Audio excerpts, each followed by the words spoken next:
Hi, this is Barry Pearl. I'm one of the directors of Footloose that's playing at the Simi Valley Cultural Arts Center, also known as the Simi Valley Performing Arts Center. Please come on out and enjoy our wonderful production. You can find all kinds of information and also listen to this new podcast where all the information about Footloose and a little bit about my life will be revealed. Hope you'll join us very soon. Everybody, cut Footloose. When I was a young boy, there was always music playing, specifically in my grandmother's home. I spent a lot of time in my grandmother's home, um, and where my aunt Rose also lived. And in fact, so did my mother and my two aunts at one time when they were growing up. And she had an RCA Victor Victrola combination AM radio and 78 record player, it's a beautiful piece of furniture, and I still have it.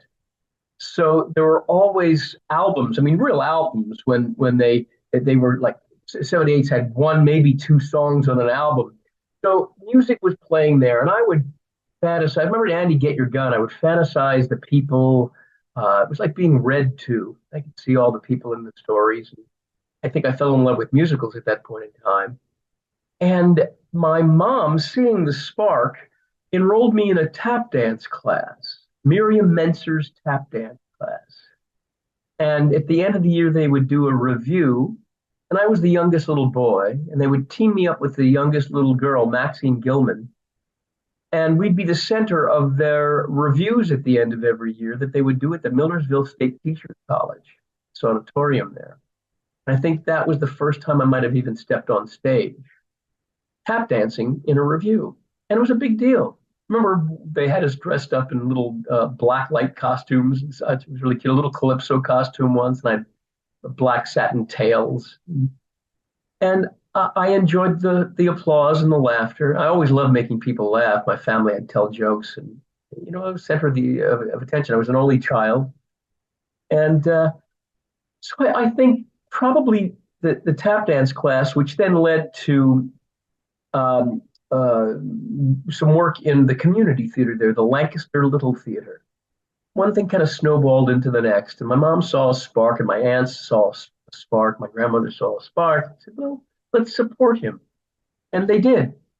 And one thing led to another, and I think what's interesting. I've told this story before. In the I want to say uh, first grade, when you went to kindergarten, you only went a half day. So when we got into first grade, it was the whole day.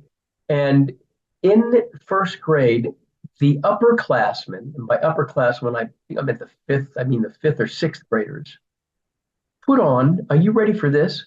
Put on a minstrel show. And it was the first time I'd ever seen any live theater. It was a minstrel show of all things. I remember I wanted to get the autographs of my upperclassmen. I loved it so much. So I think that in combination with what eventually taking the tap dance classes, because that was subsequent to this seeing this minstrel show. I think those were the bugs that bit me. Well, I guess any passion can be looked at as a sort of an obsession. I would call what I do a passion as opposed to, let's say, an obsession. But the passion for directing, for instance, I think it was kind of always there. I remember, again, in grade school, taking on directing, putting together and directing like a variety show. It was a disaster, but I remember I was at the helm of it, and I kind of like to call the shots. But then starting to really seriously direct, didn't happen let me say this, that when I was living in New York, and I was in my late teens, mid to late teens. I had done the original production of Oliver, and was being managed by a woman named Muriel Carl. She had a whole stable of boys and girls, young boys and girls. And because I had done Oliver, I was very familiar with the show, and therefore she would have me take all of her boys and direct them in an audition, which I kind of put together. So we'd have the Oliver sing "Where Is Love," and then I would come out as the Artful Dodger in the scene where he meets Oliver, the Paddington Green scene. And that would lead into the musical number Consider Yourself, where the rest of the boys would come in. So we would audition en masse. So I directed those auditions, which invariably landed us the gigs. About 3 summers in a row that happened. And in the fourth summer, so the first summer was Kansas City Starlight Theater. The second was a tour of Oliver. The third was the Dallas Summer Musicals. And then when we went to audition for the fourth company, the fourth year, fourth summer, the gentleman who ran the Kansas City Starlight was now running the St. Louis Muni Opera, granddaddy of all open air theaters. And we again auditioned en masse. And Glenn Jordan was the gentleman's name. And he said, you know, Barry, you're too old to play the Dodger, but how about you come and co-direct? It's going to star Sid Caesar and Karen Morrow and Michael Kimorian. Hello. Michael Kimorian. I can't remember his last name. Please forgive me. And Sid was playing Fagin, Karen Nancy, and Michael was playing Bill Sykes. Those were the leads. Now, directing the kids meant directing Sid Caesar because the kids have all their scenes with Fagin, basically. So I went into co-direct with Billy Matthews, was the billed as the director. So then Sid loved my work and hired me on after the opening night there in St. Louis to go on to Indianapolis to put the show together there, which I did. So at the tender age of 20 years old, I'm directing Sid Caesar, Michael Kimorian, and Karen Morrow. Well, pretty much kids, Karen and Sid. And but then didn't really put both feet into it until the 2000s. I continued to act and then started directing some waiver theater in Los Angeles. And then a professional production of Grease at the Mount Gretna Theater, 40th anniversary production of Grease, 5 years ago, because we're like into our 45th anniversary now. So did that and then directed another production of it for the Cabrillo Music Theater, which is now 5-star theatricals. And then just one thing after the next, and did some cable access TV in the meantime. And I wanted to direct television and film, but it was a whole other focus. And I didn't want to give up time because you have to go and sit and observe. But I didn't want to give that time up because I was working as an actor and building my pension. And you know what I'm saying? So I just didn't want to give up time. And I figured I'll get there at some point. And I sort of have. I think directing TV and film is sort of out of the question. But I do direct film here with Joey Travolta's Inclusion Film Company, where I, along with several other people, teach film arts to the special needs community through Joey's Inclusion Film Company. So for the last 10 years, what we do, we go into a city for 2 weeks at a time. Although this Arkansas gig that we're doing now, finishing up now, is only a week camp. And we go in and we develop with the 3 different classes a 5 to 7 minute film, a short film, and a 1 minute commercial or PSA. So I'm working with full camera crews and editing crews and sound crews. So I'm certainly, getting my feet wet doing that. I suppose I do know that were I to be commissioned to do a film or a television show, I have a fairly good idea as to how to go about doing that. So that's that as far as my directing career. I'm still acting, and of course directing for Panic Productions. We have done several shows now. We did a production of 13, of Camp Rock, of All Shook Up. We did another production of 13, and now this production of Footloose, which is just spectacular, that's playing at the Simi Valley Performing Arts Center in Simi Valley, which opened on the 22nd of April and plays weekends through May 14th. It is a terrific production that we have, and my co-director and choreographer, Michelle Elkin, has done wonders with this spectacular cast. And Jeff Gibson, our musical director, and Jan Roper, our vocal director, and Paul Panico, my partner, and my wife, Cindy, is my producing partner. We have a production company called BarCinBoo Productions, and we produce in conjunction with Paul Panico's Panic Productions. And we're having a blast. So, there's a distinction between the theater experience and the film/TV experience. The most blatant ones are that theater is live, and you get to experience um, an event with a whole group of people who, when we, and I'm an audience member too, when we're all applauding and laughing and even crying together, we're doing that as kind of a family of sorts. The audience is sort of a family that is on the same page. It is getting moved as a group, a whole mass of people that are thinking and responding in the same fashion for the most part. So you have that, and even for an actor, the distinctions between live theater and TV and film is you get that immediate gratification of the audience response, and everybody's working in tandem. You know, the audience is considered a character in a theater piece, and it's at the end where you add that character, and then you have this complete a picture and theater experience. So it's hugely distinct in comparison to a film and TV experience, which you can experience by yourself, sitting at home in front of a TV or alone in a theater. And oftentimes in a theater, if it's a comedy, for instance, and it's a whole theater full of people, and you hear the applause from everybody around, sometimes, or the laughter, I should say, all around, it's very moving, and oftentimes applause in movie theaters.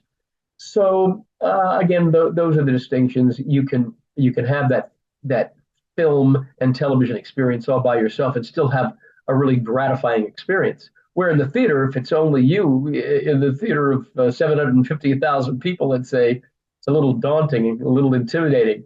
But when you got a whole group of people reacting at the same time, it's much more comfortable. And it's great for those of us on the other side of the footlights. About, I would say, let's see, 7 years ago, 6 years ago, no. Interesting. My connection with Inclusion Films. Let's go back 10 years to where Wendy Travolta, Joey's wife, had contacted me to see if I was interested in coming to join Inclusion Films, which I did. The next thing you know, she happened to be working for a woman who had a production company that produced with Panic Productions. I think it was all actually Panic at the time. And they were looking for a director for 13. So Wendy said, I got the guy, and set up a meeting with me and this lady and Paul Panico. And that's when we sort of all got into bed together, as it were, and we did this first wonderful production of 13. And then the next year came around. They said, well, let's do another one. Let's do Camp Rock. I think we were going to do High School Musical, but it didn't turn out to be. There lots of things got in the way, and it was massive. And so we decided to do Camp Rock, rather fluffy, but it turned out to be kind of substantive after all was said and done. And we said, well, let's do All Shook Up. So we had taken 13 from the venue, the small venue at Simi, and brought it to the El Portal in North Hollywood. So that was rather successful. Camp Rock we did at the NoHo Art Center, which no longer is in existence. And then we did the second production of 13 out at Simi. Or I believe we had done, beg your pardon, we had done All Shook Up out at Simi and brought it to the El Portal. And by that point, it was just Paul Panico and myself. And I just Panic Productions. But then the last two productions, I decided if I'm going to produce now, which I want to do, that I'd put together the company BarCinBoo. And my wife and I did that. Bar for Barry, Sin for Cindy, and Boo because we call each other Boo. Hence BarCinBoo Productions. So we teamed up with Paul and his Panic Productions and did these last two pieces, the production of 13 and now this production of Footloose.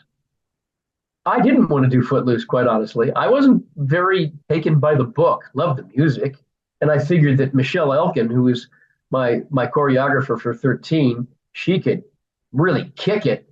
I had no doubt, but I thought, I'm not crazy about this script. The story is substantive, but I didn't fall in love with the script.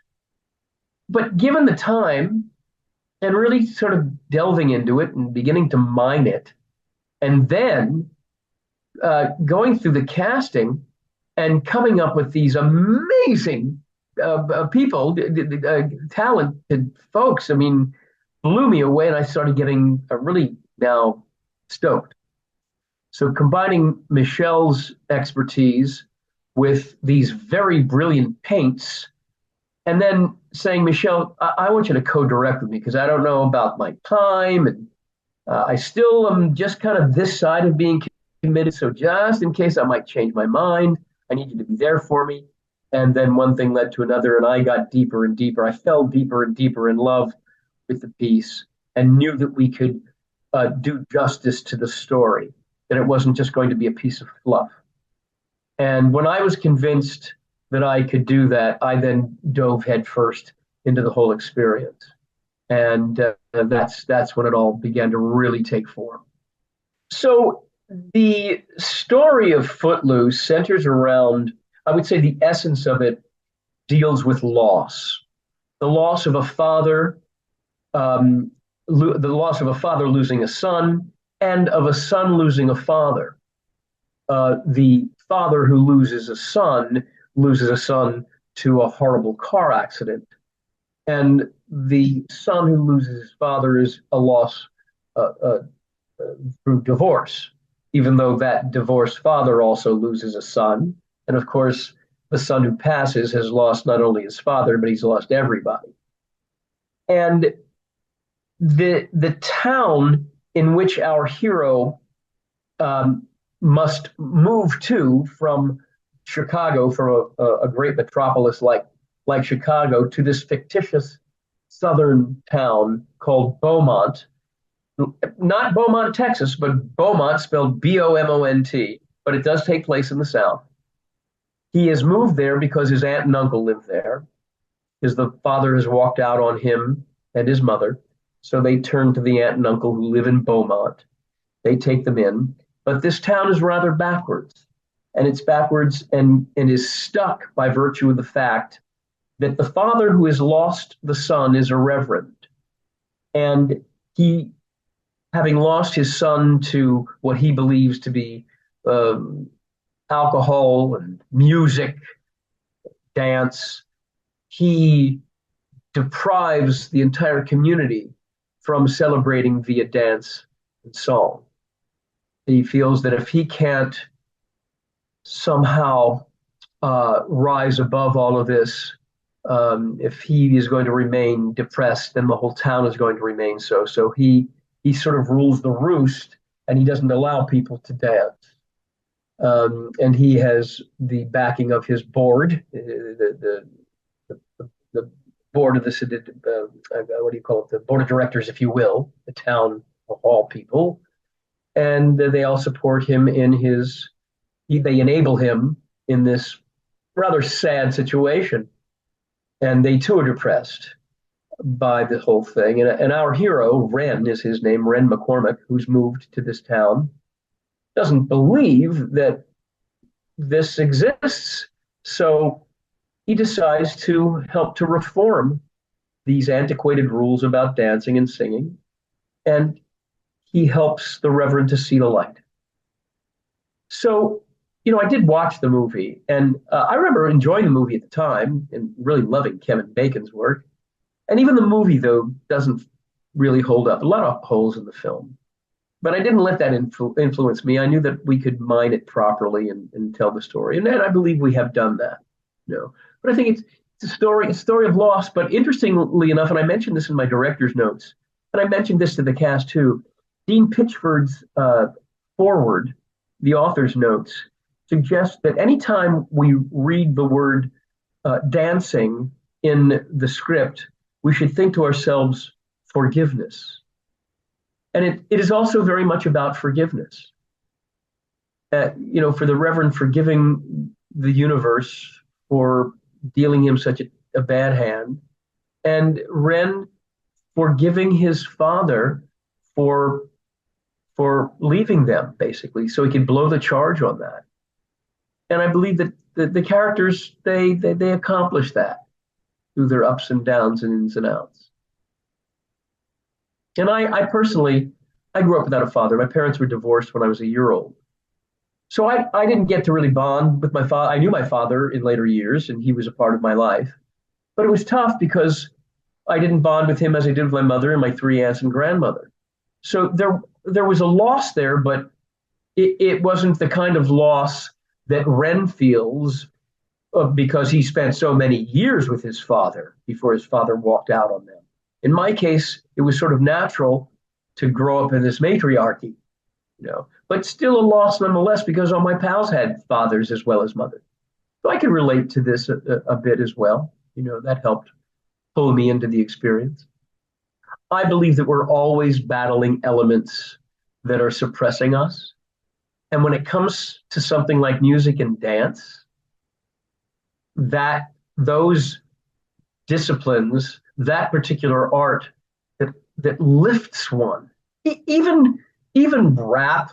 I mean, even the kind of rap that I don't care for so much that slams authorities, that slams police, that uses the language that it uses because it's coming from an angry place, but that anger is not unfounded. So I can allow for that expression. It deserves to be framed as art because it's a cry. It has relevance. So I think that anybody that suppresses any form of expression, it needs to be called out.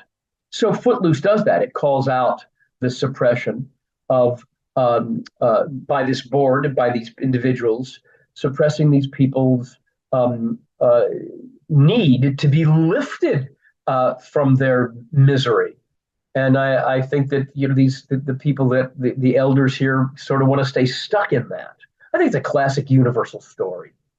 You know, that it happens day in and day out, and it doesn't seem to be going away. So we continue to rail against that particular machine. And I think that's why it has relevance, and there's a universal element there where whether it's music and dance, freedom of all kind, whatever the expression is, that it shouldn't be suppressed. One should have the right to freely express themselves. I think that's at the core of it all.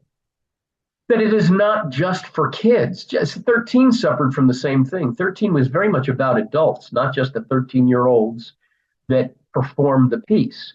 Because the essence of that piece is that we all have a little more homework to do. And it's funny, the parallels between 13 and Footloose, because Footloose too, all of those adults, and even the young ones that sort of don't know any better, that are being led by the noses, the collective nose around, by the collective nose, by the elders. They sort of don't know any better, and they want to do right and behave, listen to their folks until this rebel comes along and helps them to see the light, how dancing is the bad thing, but that the adults, they have to be re-educated. It's not such a bad thing. What could be bad about? And what's interesting is that, again, we deal with a reverend who's lost his son, and our hero Ren comes at him by way of the Bible, where he says in Ecclesiastics, people they're supposed to leap and dance. The Bible says that we are to leap and dance. So he brings that up. And I think that's what really speaks to the Reverend.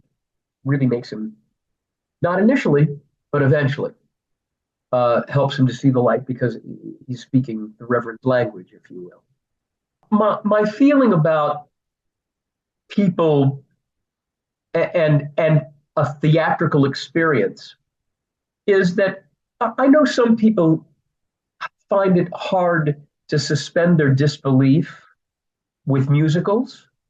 A well-constructed musical always moves the plot along, continues to move the story along, and it is an extenuation of one's speaking voice to the sung voice. And many people just have a hard time with that, with buying into that reality. So it's hard. I don't want to push any square pegs into any round holes with anybody. If musical theater ain't your bag, then it just ain't your bag. If it is, and you have considerations because, well, you've heard that Footloose, doesn't have the best this or best that. Well, it does have Kenny Loggins music, and that's a plot. But try to abandon those considerations and give Footloose a shot. The music is wonderful, no denying. and it opens with that number, that Kenny Loggins number, and then you're off to the races. And so many other tunes in there, and heartfelt tunes, not just hardcore rock and roll, but there's some very lovely, sweet, heartfelt tunes as well. And I would just ask that you give it a shot. I don't want to force anybody into anything, but if you're looking for a fun evening in the musical theater, you can come here to the Simi Valley Performing Arts Center and see our production of Footloose, and I guarantee you'll probably take the ride. But we are in the theater and we've performed, and as performers, um, you can come to see a production that is being produced by performers. Not that that is so unusual, because there are a lot of actors that have turned producers in that way, and we have a real good handle on what we feel is the most positive, productive way to produce a musical or even a straight play. And Paul Panico has a major passion. He sells insurance, and here's an insurance guy who has a passion for the theater. So that's a good thing. And I would encourage people to come out to see what this man's how this man's passion manifests, and our passion manifests, and the passion of the individual people and artists in this piece manifest. Again, it's not anything revolutionary. I encourage people to go to theater and do musical theater, and support all kinds of theater, from small theater to the larger venues. It's it's something that we can't exist without the patrons. It can't happen in a vacuum. So we need that other character, the audience, to help us to thrive. Ticket sales are not the only source of revenue that keep theaters alive. There are grants that are written. Patrons pay for ads in playbills, and ticket sales are just a part of it, and donations certainly to help. It's very tough for a small theater company, because Paul's dipping into, and so am I, dipping into my own pocket to do this, because again of our passion, and we're certainly hoping that some of the ticket sales will help to replenish our coffers. But that's you never count on that. You always budget for like 3/4 of a house per night, and even that's something too, be able to at least maybe break even. But I think that the community supporting its own theater, again, it helps people to be able to express themselves. And it also teaches young folks to express themselves, to take up music and dance, and acting techniques, because they too, may have the spark in them to become expressors, if you will, of their feelings in that fashion, in by way of art. And I think it was always telling stories. It's how we learn. And oh my gosh, and that's another thing too. Going to see a play and a musical where there is a message. You may discover something that you never knew before.